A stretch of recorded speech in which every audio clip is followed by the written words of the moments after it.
Today is September 25th. The Bucs take a series from the Reds this weekend, and Saturday we witnessed something very special that has everyone buzzing about them battling Buccos. You're listening to the Bridge to Buctober podcast.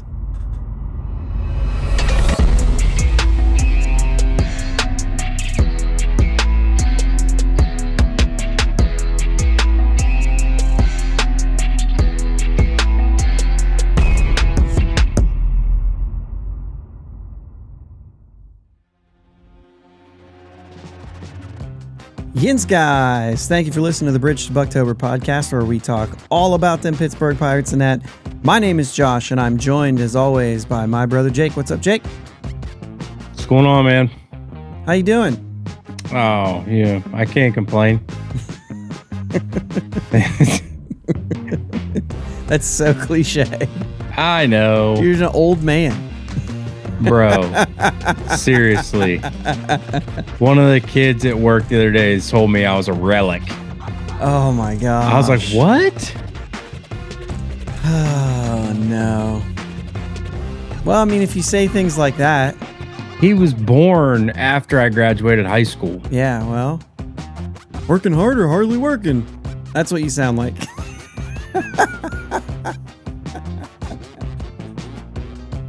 That's rude.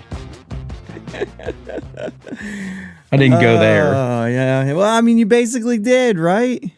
Can't complain? Yeah, that's for sure. Very cliche. No. That is cliche. I mean, cliche, but it's not in the same realm as working hard or hardly working. Let us know in the comments on YouTube or tweet at us if those are in the same realm. Because you and I will never get to the bottom of this, so let's let other people. I could be wrong there. We've got a few things to talk about today.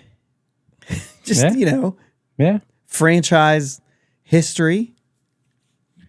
Yeah, there's something about that, right? Yeah. And the thing is like, I went back. So I went to the game Saturday, but I went back and was watching stuff, especially Robbie Ince-Mikowski and his questions. And I thought, I'm going to have to try to avoid saying the title of this show because they said it so much that I was like, is this old news by the time everyone else gets to it? Like, we get it, man.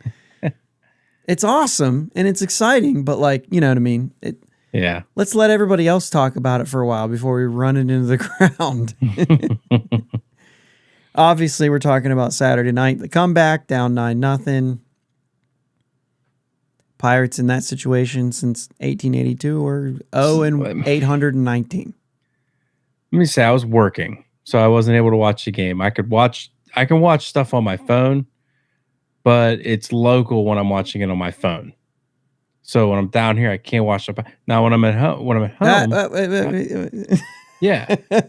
So anyway, I get an update that says, "Oh, Reds extend their lead 9-0." So out of sight, out of mind. I don't get any more updates. I got the Buckeyes game on my phone because it's national TV, and I'm watching that, and all of a sudden a thing comes up that says somebody scores. And it's now 13-12 Pirates. I went, wait a minute, I missed the whole thing. I said we were losing 9-0. I'm like, what a day to have to work. Well, my favorite part. So mad. My favorite part was when you called me and you were like, "Whoa, dude, these games." And I was like, "Yeah." And I'm in the car, right? We're driving back, and I was like, "Yeah, man."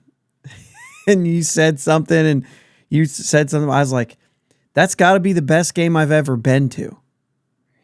And it didn't even trigger when I said that until my buddy that went with me, who's a Reds fan, Jeff, said, "No, it's the worst." And I said, "Oh, Jeff said it's the worst." And then you freaked out. Yeah, oh, my gosh, you went to the game. I was like, I totally forgot that you had tickets and was going. Yeah. Yeah. I mean, so recency bias will always tell you that that's the greatest thing I've ever seen, right? Sure. So in the moment, I'm always like, I think or probably the greatest baseball game I've ever watched. And then as soon as I say that, I'm like, well, I mean, that opening day when Neil Walker hit the 10th inning walk-off home run to win 1-0 over the Cubs is a different kind of amazing baseball game. You know what I mean? And so, I don't know. I mean, I watched the Pirates win a playoff game in St. Louis. Like, that's got to be on the list. You know what I'm saying? Like, there was not, it wasn't anything like that, but I don't know. Like, that was awful pitching. So was it the greatest baseball game? Like, not complete, but it was definitely the most dramatic baseball game, or really anything. The most dramatic live sporting event that I've ever witnessed. And it happens in September of a trash can year. You know, like why can't we be the ones in the fighting for a playoff spot? I you know, we're going to get into that kind of stuff. Obviously we're already talking about this, but let's just kind of, you know, we have some things to talk about today. So let's just get into it. Let's do some transactions, because Dowry Moretta was called back up. Colin Holderman's on the injured list after Saturday's game. Bailey Falter, and this is Bailey Falter placed on the 15-day IL with a left neck strain. Now, we know how this thing works. We know that some guys just get put on the injured list so that they can, you know, shuffle things around. Yeah. This looks like one of those things, which kind of makes you feel like, is Falter gone? And what makes me think that is like left neck strain. First off, I didn't know you had a left neck. Second, like whiplash, is that literally what you just wrote on the website? Like, how toxic can you be? And that's like, you can't repair that relationship. Bailey Falter's gone. Yeah. Well, see ya. I mean, I'm not upset. No, I mean, obviously, look, sit back a minute. Obviously, I don't think that he's gone. Most of that is humor, but it kind of makes you wonder. Dude, left neck strain is, it can't be better than that. Like, he has whiplash. He gave up 9 runs in 30 seconds. I don't know how else to say it. Ugh. I wrote in my notes, after Saturday start with a left neck strain. No kidding. Osvaldo Bido was called up, placed on the roster. Cody Bolton was added to the taxi squad. So you're likely going to see another move on Monday. Oh my gosh, I can't talk tonight. It's another late night for us, guys.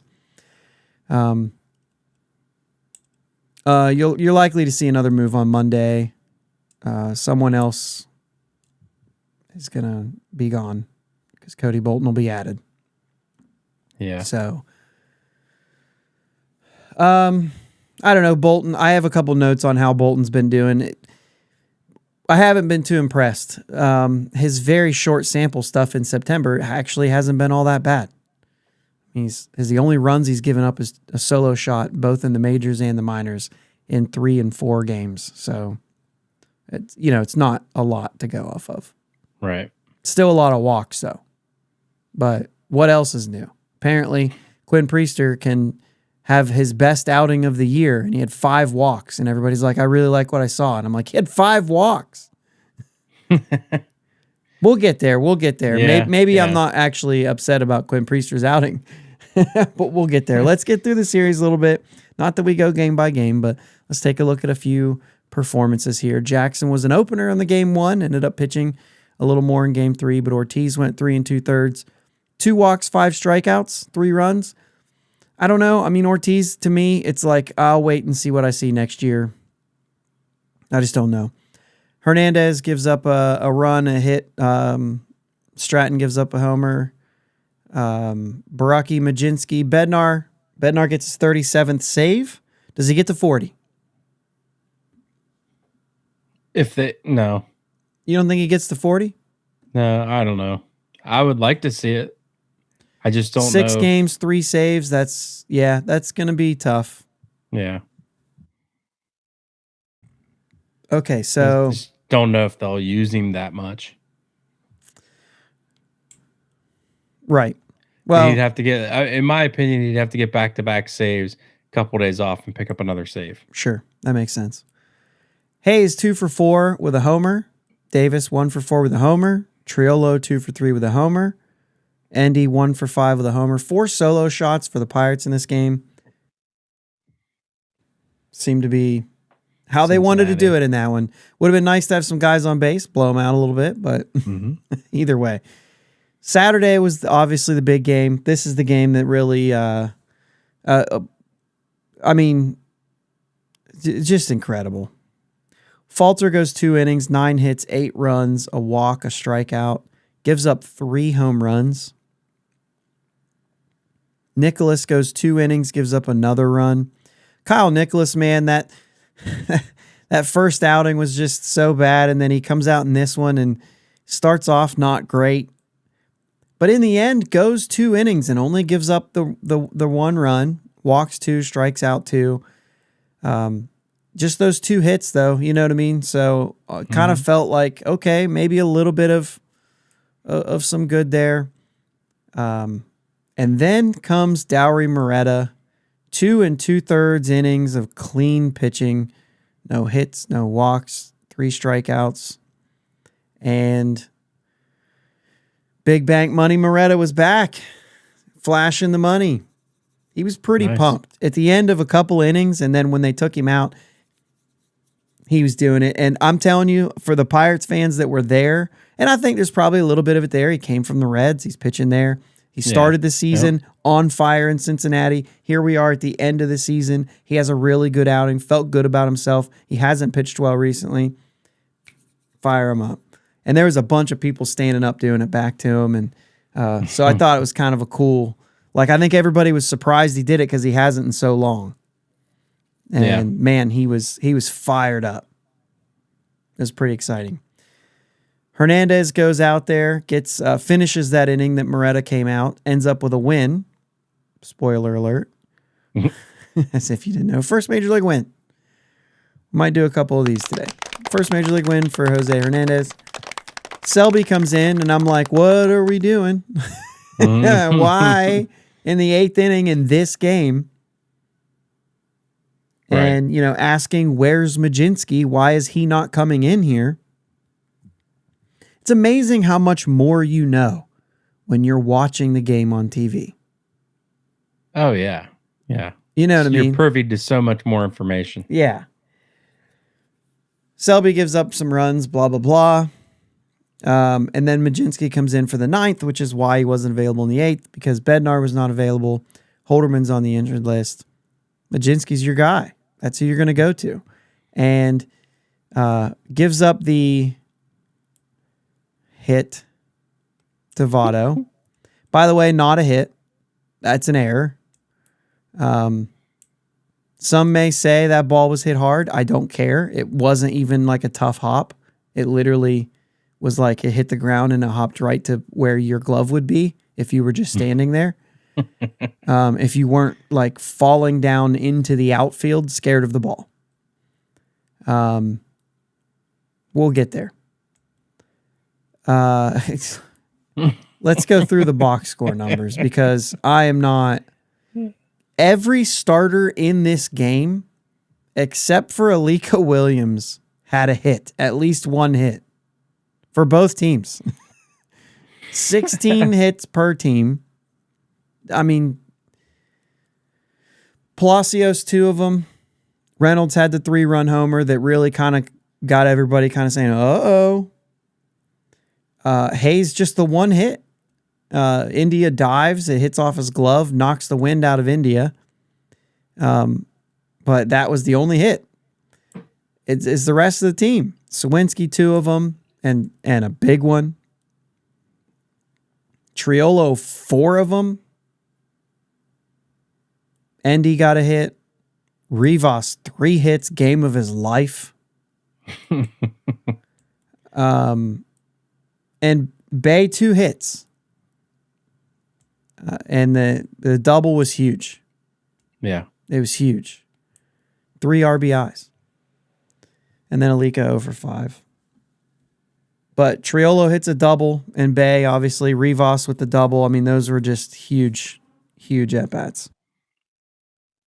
Reynolds with the home run. It's wild that you hit 4 home runs the day before, all solo shots. You get 1 home run in a game, you score 13 runs. Yeah. It's just and wild. make a big comeback. And make a big comeback without it. Yeah. Totally, totally wild game. Largest comeback franchise history. We have to say it once at least. Have to say the whole thing at least once. First time ever down 9-0 and come back and win. I think I read that they were down 8-0 like 4 different times that they came back and won. But as far as 9, never done it.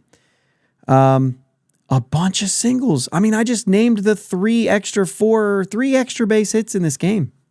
Yeah. Just 3. And 9 for 17 with runners in scoring position. The offense got it done. They never panicked. And, this is the goal for an offense or for a baseball team is to play loose.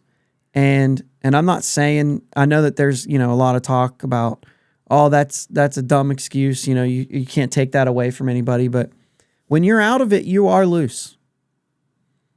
And the only reason is if the Pirates were in the Reds situation and they were down 9-0, you would have some panic. Like, crap, we can't lose this game. And you would press.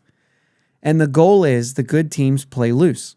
And it's just easier to do that when it's like, I mean, let's just have some fun. Let's put some barrels on some balls.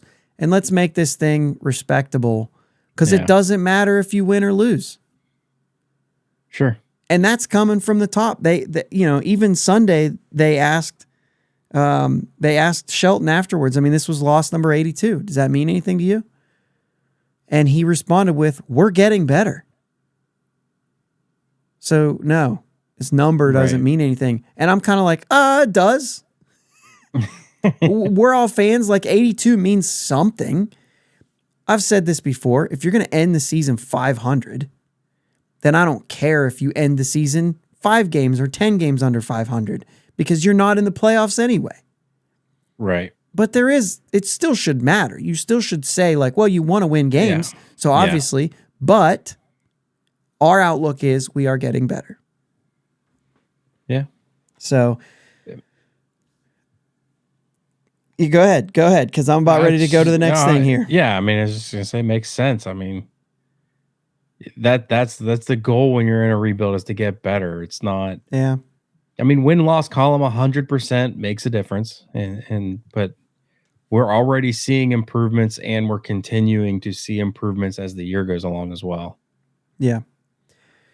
So this is gonna be my critical moment. I'm gonna be critical. Bay makes 2 to 3 plays on defense that had an impact, and one that had a significant impact on the good side.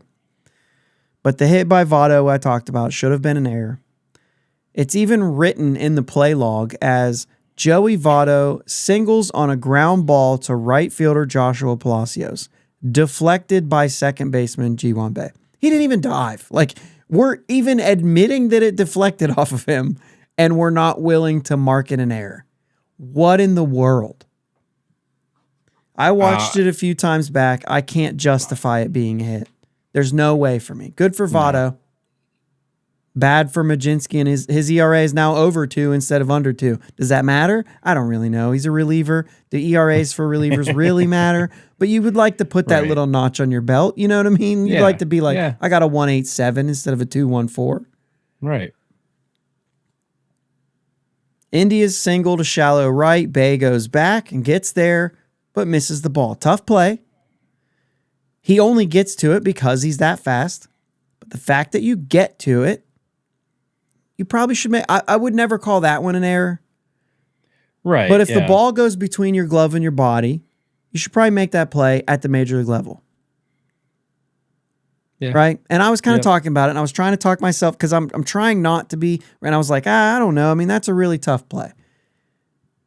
And Jeff was like, nah, I think at the major league level, he's like, we play with guys that in slow pitch softball who can make that play once you get there. So like, if they can do it, you should be able to do it at the major league level. So, I mean, but that's like De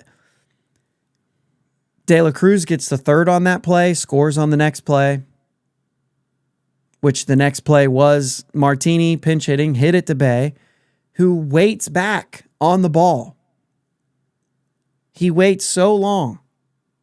You got a double play to make. Now, granted, there's nobody out. That run's scoring even if you get a double play. But like he waits and it just live, it felt so slow. When I watched it back, I was like, because the camera's switching all the time, it didn't feel quite as slow. But like he didn't charge at all. He stayed back and then he fielded it and then he like takes a step and like side shuffle shot puts it to second, which takes long. I mean, like you're trying to get a double play. Right. And it just didn't feel like that he was doing it. There was also another play right after. I'm trying to think.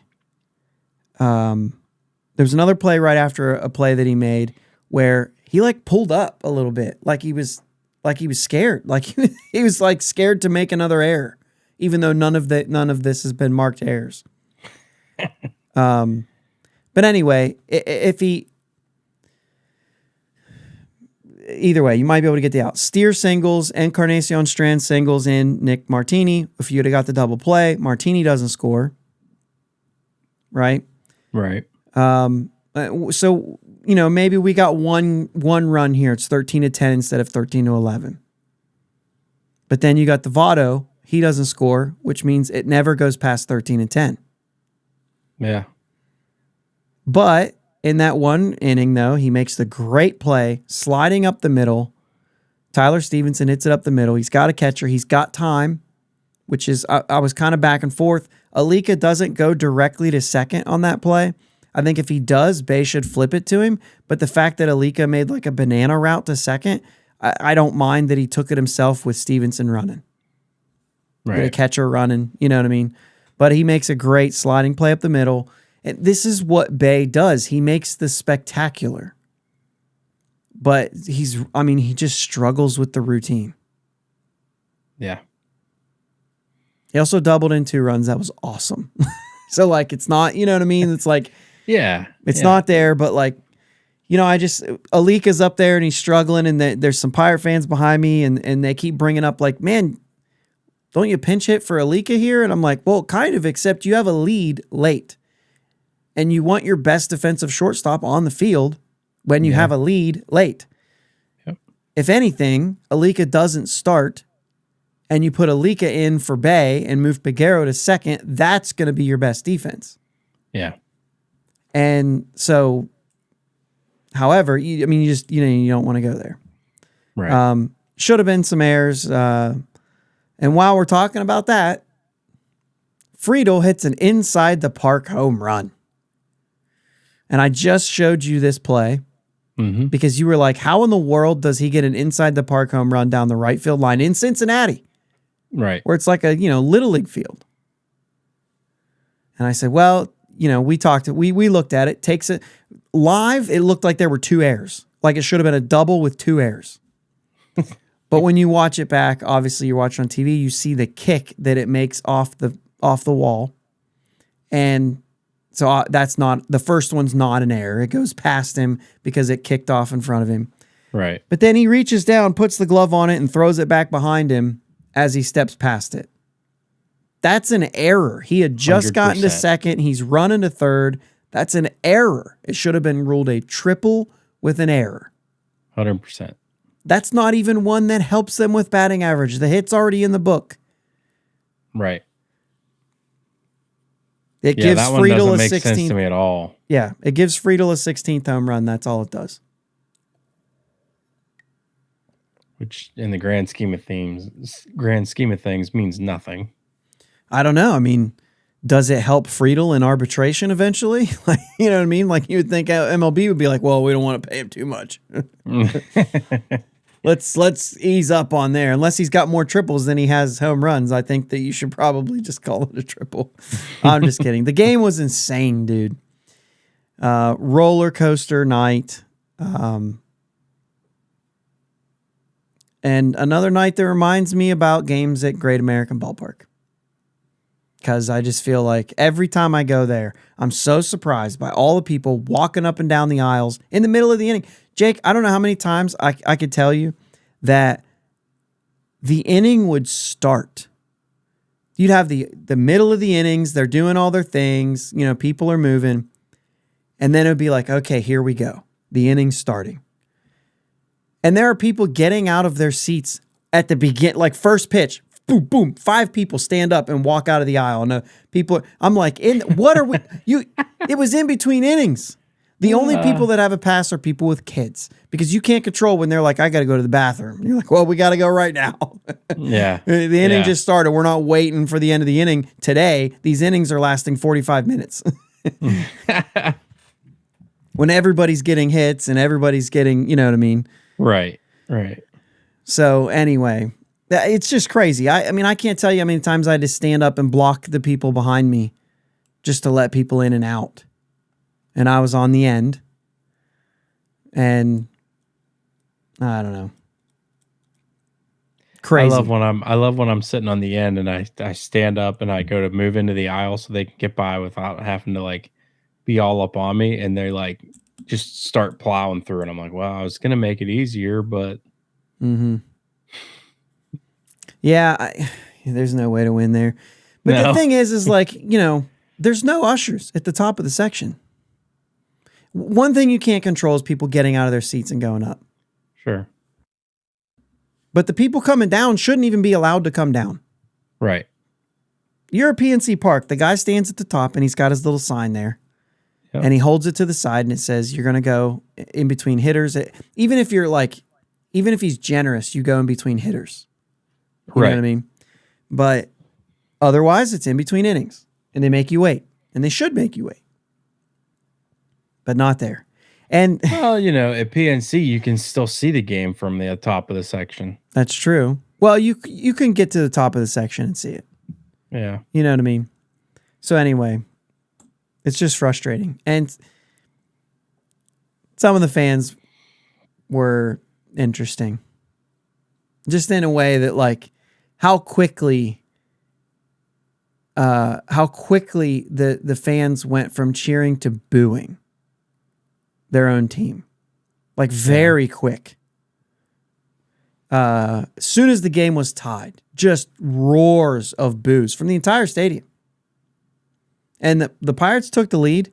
And at the end of that inning, I'd probably say about 30% of the attendance got up and left. You talk about a team saying this, they're done. And I'm just sitting there thinking like, we just came back from 9. And the Pirates at this point are up 4 runs. I'm not going anywhere. No. And then they start scoring, right? And I'm like, I wonder how all these people that are sitting in their cars listening to the radio are feeling about themselves right now. You got to stick around. Mm-hmm. Are you kidding me? I sent a message to somebody and said, sure glad I made it.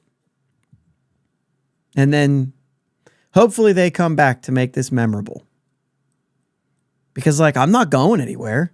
If I would have known it would have been a franchise record, I definitely wouldn't have, like, but even then, like, I'm not, if I'm down 5, I'm like, yeah, but I'm not going anywhere and they come back on this one. Right. You know, you never know. I have a guy that I work with went to a Yankees game a long time ago. They were down by a bunch and they said, let's beat traffic. They took off and they were on their way home. And they heard that 7-run comeback Yankees game where A-Rod hit the grand slam, the most thing, you know what I mean? 9th inning, like craziest thing. And they're like, oh no, you get one chance to go to Yankee Stadium and could have witnessed that. And you left. Never leave before it's over. Man. And it's funny, we were on our way home and so 3 of us went. So Jeff's a Reds fan, Kurt's a Guardians fan, Cleveland fan. And so he's not like he's not super tuned into baseball. And he's like, does that put you guys out of it? And Jeff's like, yeah, pretty much. I mean, pretty much. And I said, well, Jeff, I mean, the Pirates had a 0.8 chance of winning that game today in the 4th inning. So you never know. Right. But the Reds are not going to make the postseason. No. But they could. But they could. Lost game 3. Priester's line, 6 innings, 2 hits, 2 runs, 5 walks, 4 strikeouts. So 4 of his walks were to the top 2 hitters. Were to India and Friedel. He walked them both the first 2 at bats. Take those away, and you're like, I mean, you weren't getting. They were good anyway. They didn't get out the whole game, so I don't know. A lot of sinker usage in this game. Way less fastballs. The fastballs got hit. The sinker was not. And the velocity was up. So, yes, good start. He only gave up 2 hits. Those guys both scored. It was a double and a home run. And so, I mean, no, not a double. There was India's single and then a home run. But either way, good start. Yeah. Hernandez gets the loss day after getting the win. Jackson, 4 strikeouts in an inning and a third. So you can go there. Triolo, 2 for 3. Triolo was 8 for 11 in this series. That's ridiculous. Talk about getting hot. Davis, 2 for 4, 2 doubles. Delay, 2 for 4. Sawinski hit his 26th home run of the season. 2nd home run off a left-hander. Reynolds and Hayes, 0 for 4 each. So we talked about on Saturday, they only had 1 hit each. And then you get, okay, a little bit of, other guys chipping in. I mean, I know this game we only scored 2 runs, so nobody really chipped in. So let's talk a little bit about how the Pirates are doing, because that's kind of the talk right now. It's really fun to see when something like that happens on Saturday, how the excitement starts to build. You start to hear stats. You start to hear records. Since August, they're 27-24. Since August 28th, they're 16-8, tied with San Diego and Toronto for the best in major leagues. 16-9 after Sunday's loss. 13-9 in September so far. Since the All-Star break, Jake, they're an even 500. They have 6 games left to go to the second half and be over 500. 78 win. Oh, well, that sounds familiar, Jake. I was going to say, I got kind of 2 horses in that race. There I go again. Yeah. Pretty exciting, but this team is playing well. So like I said, I know I zipped through those, but that's because they've been flying around everywhere. I'm sure you've heard all those numbers before. But they are getting better, as Shelton said. And they are playing better, and they're still doing this without Cruz and with 2 starting pitchers. Yeah. You know what I mean? Like, essentially, that's good. There's a lot of hope moving into the next year. Yeah, we're building a little bit of momentum. I know it's tough. Like, I actually heard that on MLB Tonight the other day. Somebody was building momentum going into next year, and I'm like, are you? It's a whole off season.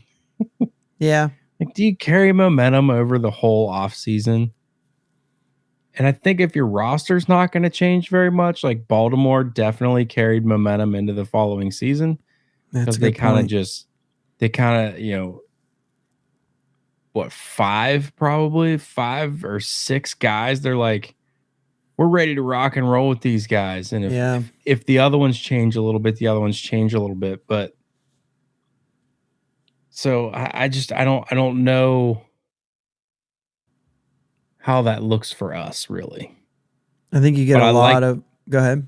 But I like the thought. I like the attitude from Shelton saying, basically what he's saying. We're getting better. Yeah. Well, you're certainly getting experience. Mm-hmm. And I think that's huge. I think that's going to be one thing that when we go into next year and we get to a couple spots of the season, I wonder when we're going to say, man, Cruz really missed out on some valuable experience this year.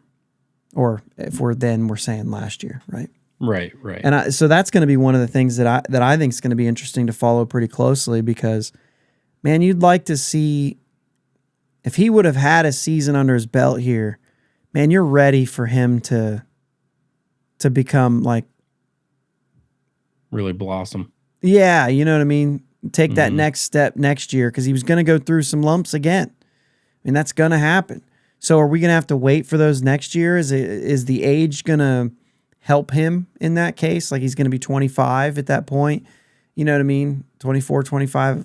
I don't know when his birthday is, but I think it's in the off season, so he should be 25. But I mean, is that going to help him? Because as you get older, you know what I'm saying? The maturity plays into that too. I mean, I think you're seeing that right now from Triolo being 25 years old, just now making it.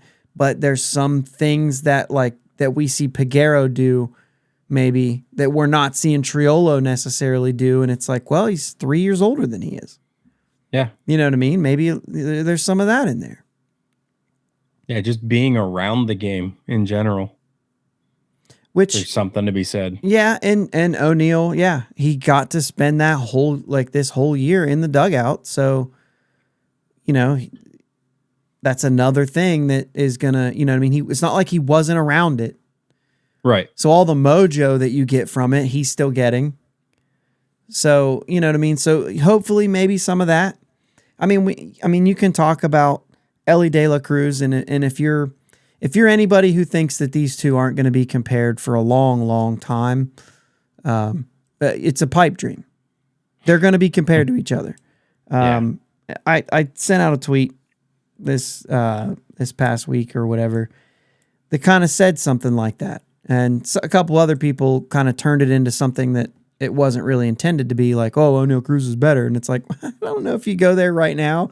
I mean, Ellie still had 10 games. He's probably going to get on the better side of like some of those. Like he needs like 5 hits in the rest of this year. And he's got more hits than O'Neal in the same amount of games. And so it's not like a straight across the board. Ellie's struggling real bad right now. And he's 21. So if you're making comparisons and you're saying, well, I'd rather have the guy that's 21, sure. But like this is the kind of struggle that you see from 21-year-olds. Right. And you're hoping that maybe O'Neal can stay kind of a little more even rather than having these. I mean, this is a rough streak. I think if Matt McLean was not hurt, I think that Ellie would not be starting every day.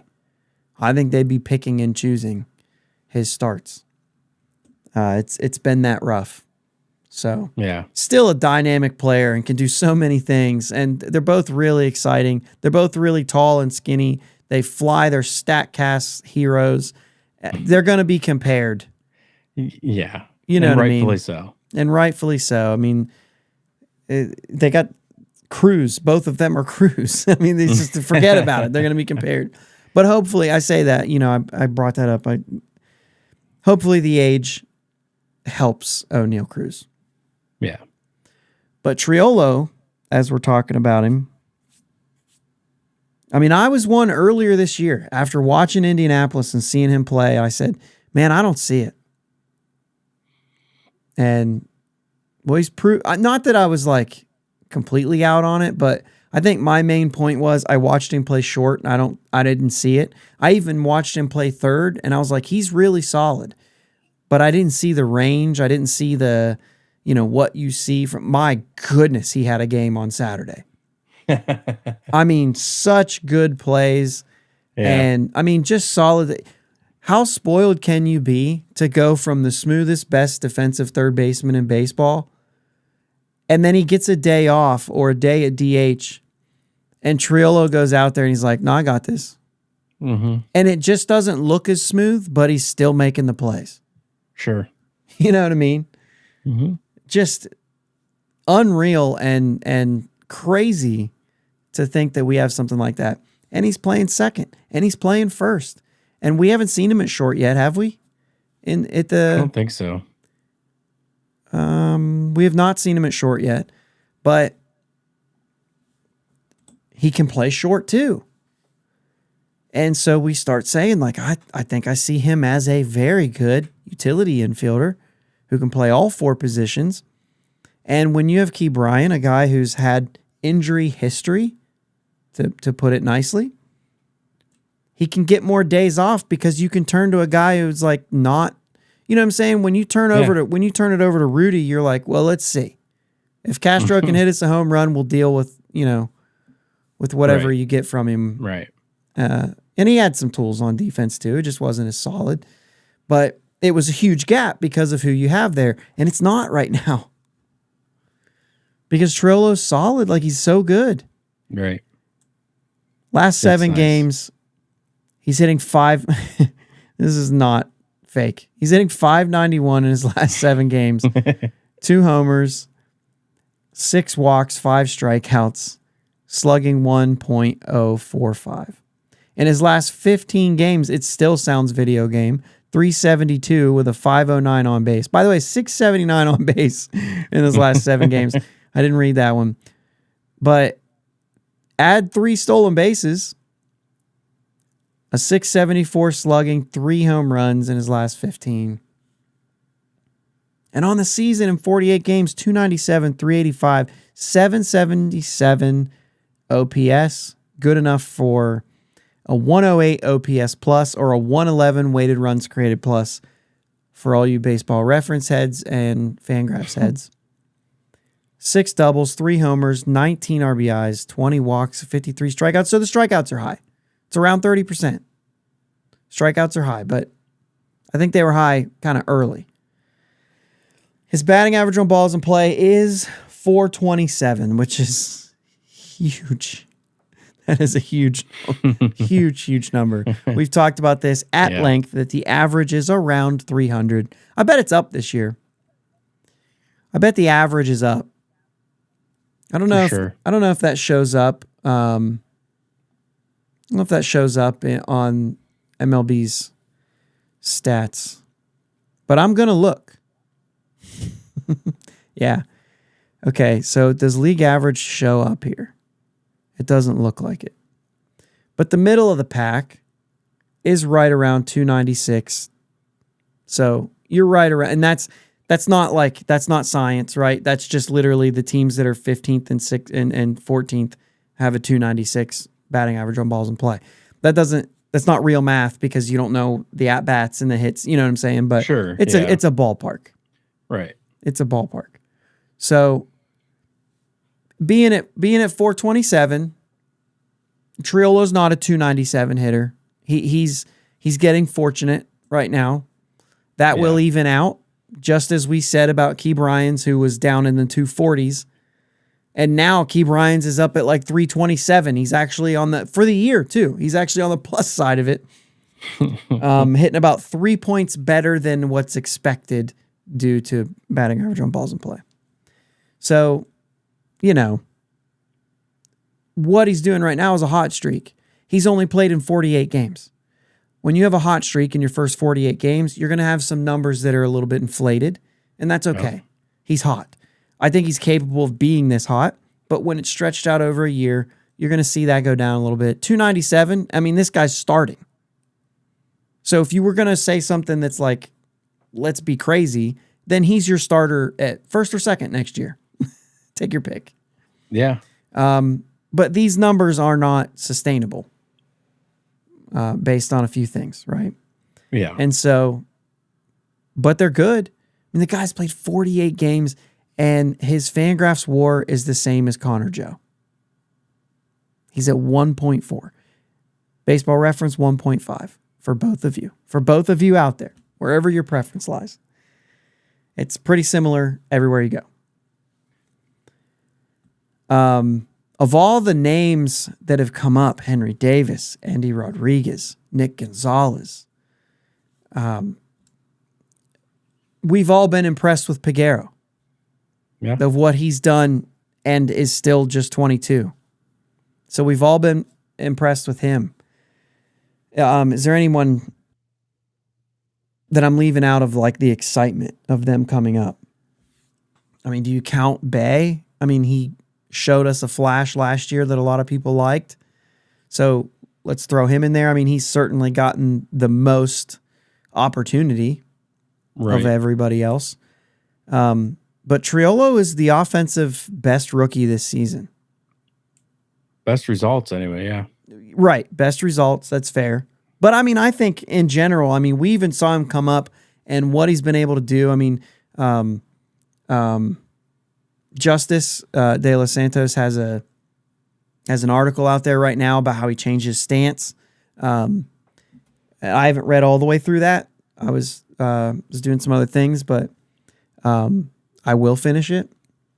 But like he's doing things, he's making adjustments, and they're working. They're paying off. Yeah.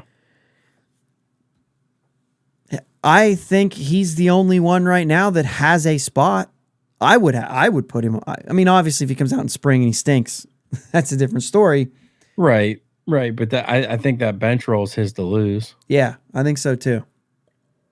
And I think he even has the unless we go get somebody, I think he's got a good shot to make the starting lineup even.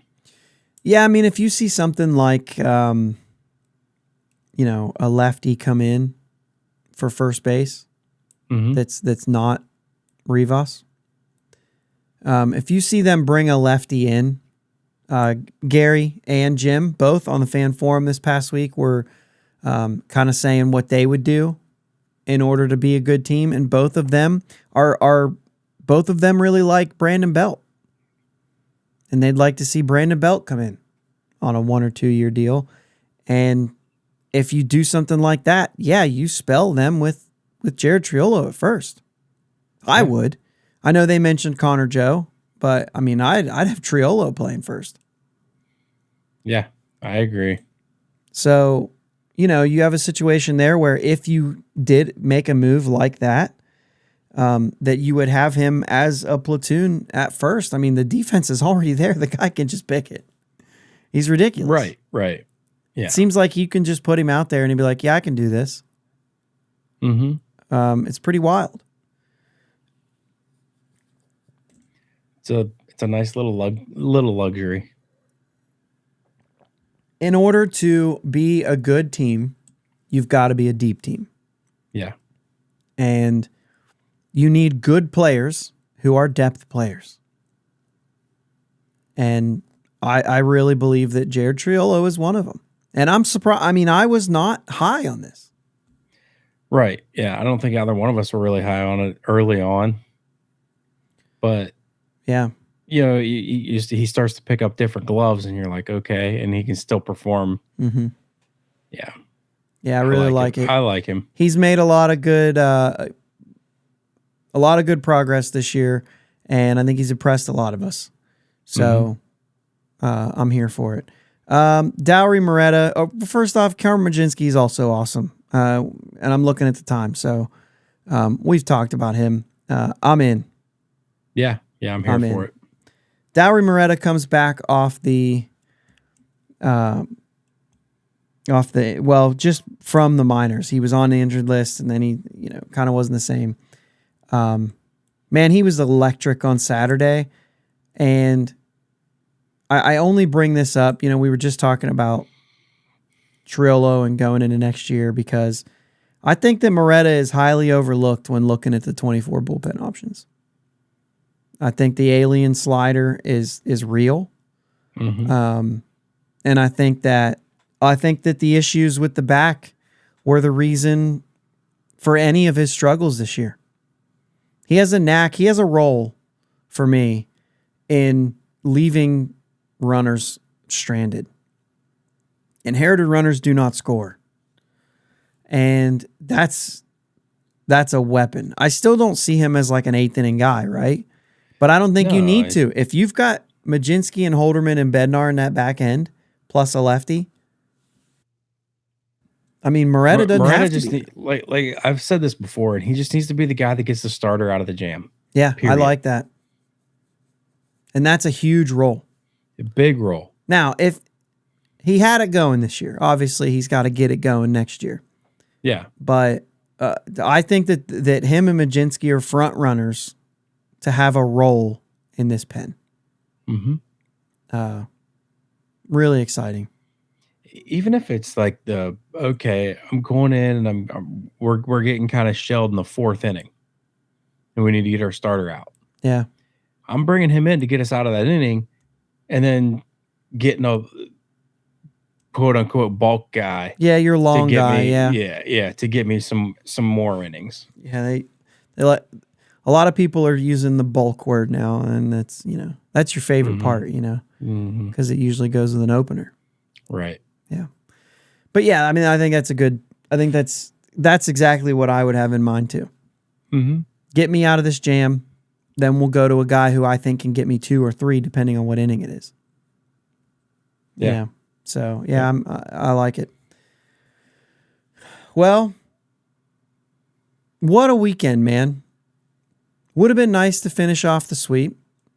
Yeah. Would have been nice. Always would be nice. But you've now taken back-to-back series against division opponents who are fighting for a wild card spot. And we've got 2 more series against 2 more wild card teams. Keep winning series. But if you even go back, I mean, you took 3 of 4 against the Nationals, and then should have taken that series from the Yankees. Yeah. I mean, we gave it to them again. I know that I'm being critical right now, so I'm going to try not to be. You guys know what happened on Friday night. But we should have won that game, and that would have given us that series. And then the Cubs series we took, then the Red series we took. And we're going to play Philly right now, who's comfortably in that first wild card spot, I would say. They're 5 games up. So I would say they're comfortably there. Yeah. And then the Marlins, who right now, are they in that spot? I have so many tabs open. So many. They're with Cincinnati not with Cincinnati. They're only a game out, but they're on the outside looking in. The Cubs have the 3rd spot right now. And the Cubs have to go play Atlanta. And this thing's gonna get wild. Because the Cubs got to go play Atlanta. Miami gets the Mets, which is in division, so that doesn't necessarily mean that they've got an easy matchup by any stretch. Yeah. But there's some excitement around these races. If you're a baseball fan in general, Seattle's on the outside looking in of the postseason. They're 3rd place in their division, and they're a half game out of the wild card. And they're a half game behind Houston. Guess what? They play Houston for 3 games. And they're 3 games back from Texas in the division with Houston in between them. And when they finish up with Houston, they play 4 against Texas. Seattle still has a chance because they control their destiny. They still have a chance to win the division. Yeah. It's wild, dude. It's going to be a lot of fun. Seattle's my team to watch, mostly because I picked them to be in the World Series. I, at this point, don't believe they're going to be there, but I at least need them to get in the postseason. Right. You got to start somewhere. I got to start somewhere. But it is, man. It's crazy that Toronto's still in the mix, but they have, not quite an easy path. They've got to play the Yankees and the Rays. I think is how it goes for the rest of the year. So there's a lot of exciting things in baseball to follow this week. And we'll talk about it more next episode going into that last weekend of games. And we'll talk about a few things too on Friday. That'll be a lot of fun. But as of right now, we got the Phillies, Aaron Nola, Ranger Suarez, Zach Wheeler. That's about as hard as it gets going up against the Phillies. Yeah.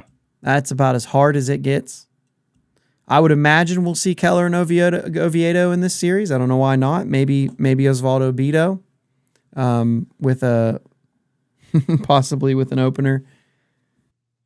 Hard to tell. Yeah. But really exciting finish to the end of the year. Second half, if you're looking at things, 500's on the line. 3-3, we stay 500. If we can win 4 games, Jake's writing his pick. And they go over 500 for the second half. Also, that means you probably won a couple series unless you swept somebody. But you get to play spoiler. And the greatest thing about all of this, these last, Chicago, Cincinnati. Philadelphia probably will have that feeling, I think. But also Miami is going to be another big one. These are playoff atmosphere games because those teams are fighting for this. Yeah. Yeah. Pirates may have just put Cincinnati out of it. And I know that it's kind of like, yeah, but we didn't have the pressure. That's fine.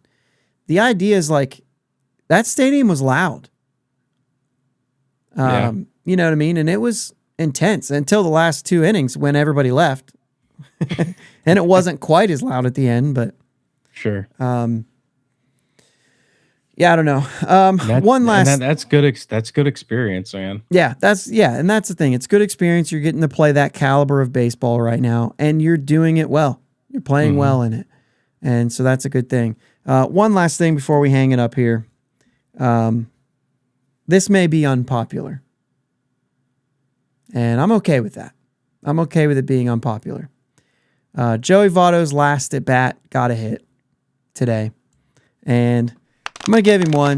That's probably his last at bat as a Red at Great American Ballpark. Was it like 17 years there?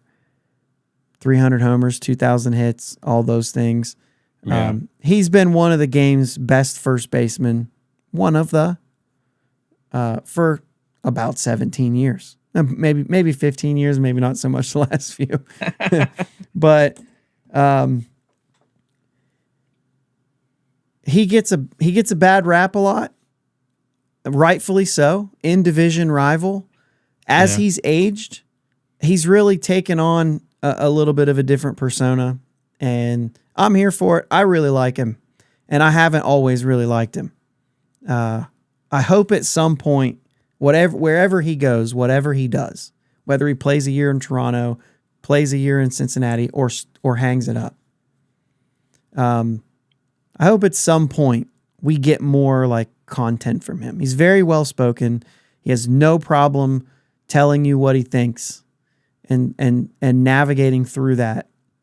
And I think it's really cool. You get to be in that stadium and the people appreciate him. And obviously Sunday was a little more dramatic than what I experienced. But at the same time, that's their McCutchen. You know what I mean? Yeah. So I respect it, except they got to keep him. They got to keep him around. Right. But that's what he means to them. And so I thought it was pretty cool. And, hopefully probably should hang it up, to be honest with you. You probably should hang it up. Yeah. They got the youth movement in there. Yeah. And maybe a coach there. I'd really like to see him just kind of like retire and we just get to hear him talk about baseball for a while. Yeah. That'd be great because I love listening to him talk about baseball. He loves it. He loves the game. He's very passionate about it. So He'll be a commentator. I think so. I think even if he's, an analyst of some sort, I think he's got a lot of good input. I also think he'll coach for a long time. I mean, he could. One of the great hitters. Yeah. You know what I mean? So that's all. You got anything? Before we sign off here? Let's take 4 out of the next 6 and make my prediction right. Let's go. I'm already done. They've already been better than I said they were going to be. So all of you, at this point, neither one of us can be completely am wrong. So yeah, all of you who said I was being too optimistic, know that I was being pessimistic. It's fair. Let's go Bucs. Let's go Bucs. Thanks for listening to my dad and Uncle Jake on the Bridge to Buctober podcast. Follow them on Twitter, Facebook, and Instagram at Bridge2Buctober. Don't forget to subscribe so you know when new episodes are released. Clear the deck, cannonball coming, and let's go Bucs.